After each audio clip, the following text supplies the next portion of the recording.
আমার নানা মুস্তাফা জামান আব্বাসী আজকে ইন্তেকাল করেছেন সকাল 5:30টায়। ওনার জানাজা হচ্ছে এখানে আজাদ মসজিদে। ইনশাল্লাহ একটু পরে আমরা আজিমপুর কবরস্থানে ওনাকে দাফন করব। আপনারা সবাই দোয়া করবেন। আপনারা সবাই ওনার গান শুনেছেন, ওনার কথা শুনেছেন। এখন তার লেগেসিটা আমরা ইনশাল্লাহ ধরে রাখতে চাই। উনি একজন রাজপুত্র ছিলেন আমাদের বাংলার। আমরা ওনাকে হারিয়ে অপূরণীয় ক্ষতি, আমরা এটাকে পূরণ করতে পারবো না, কিন্তু সবাই আপনারা দেশবাসী যারা আছেন সবাই দোয়া করবেন। আমরা সবার কাছে দোয়া চাচ্ছি, শুধু আর কোনো কিছু না, আপনারা দোয়া করবেন সবাই।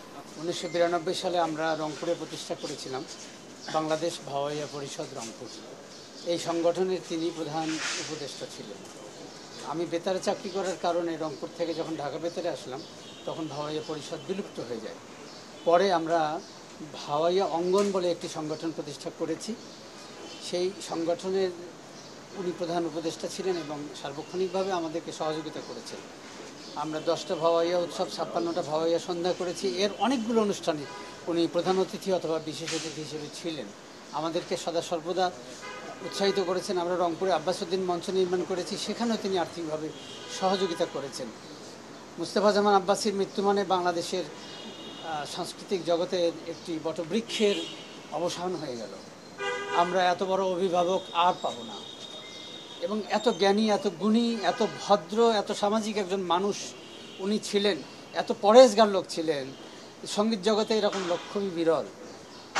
আমি মহান আল্লাহর কাছে প্রার্থনা করি আল্লাহ যেন তাকে বেহেশত নসিব করেন।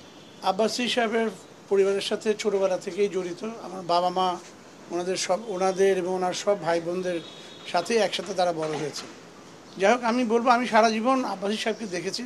উনি একজন ভার্সেটাইল জিনিয়াস ছিলেন। উনি আব্বাসউদ্দিন সাহেবের সুযোগ্য সন্তান।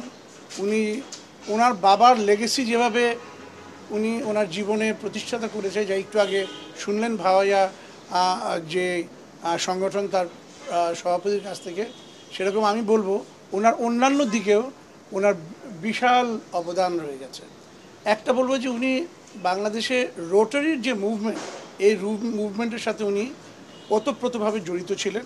এবং রোটারির জেলা গভর্নর, যেটা হওয়া খুব কঠিন, সবার প্রতিনিধি, উনি মুস্তাফা জামান আব্বাসী সাহেব রোটারির জেলা গভর্নর ছিলেন। তাই উনি একজন পাস্ট ডিস্ট্রিক্ট গভর্নর হিসাবে আমাদেরকে ছেড়ে চলে গেলেন। উনি যেমন গান গাইতেন, লিখতেন, কথা বলতেন, অনুষ্ঠান পরিচালনা করতেন। ভরা নদীর বাঁকে বলে একটি অনুষ্ঠান দীর্ঘদিন তিনি পরিচালনা করেছেন। তিনি ঠিক তেমনিভাবেই পরহেজগার ছিলেন। ইসলামের উপরে, গজলের উপরে তার অগণিত লেখা আমরা দেখেছি। এক পরিচ্ছন্ন এবং বর্ণাঢ্য জীবনের অবসান হল।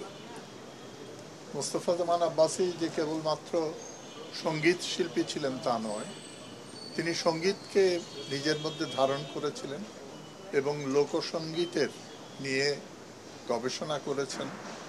এবং তার নানা ধরনের সত্তা ছিল, একদিকে গবেষক, একদিকে লেখক, তবে সমস্ত হৃদয় জুড়ে ছিল বাংলাদেশের বিভিন্ন প্রান্তর তার লোকসঙ্গীত। তা তিনি তুলে এনেছিলেন এবং তার বিভিন্ন জায়গায় তার বইয়ের মধ্যে ছড়িয়ে দিয়েছেন।